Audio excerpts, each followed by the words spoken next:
Transferring data from QuickBooks to Xero involves a structured process to ensure accuracy. Here's how you can do it. Prepare your QuickBooks data. Log into QuickBooks and ensure all data is up to date, including reconciliations, invoices, and expenses. Export data from QuickBooks by navigating to the relevant sections and downloading them as CSV files. QuickBooks desktop users may need to export reports manually. Set up your Xero account. Log into Xero and create a new organization if needed. Ensure your settings like tax rates and financial year match QuickBooks.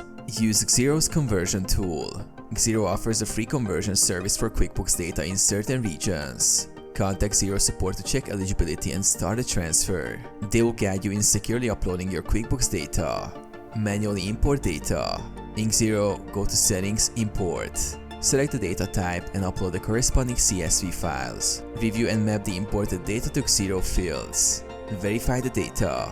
Cross-check your imported data for accuracy, particularly opening balances, invoices, and transactions. Finalize setup.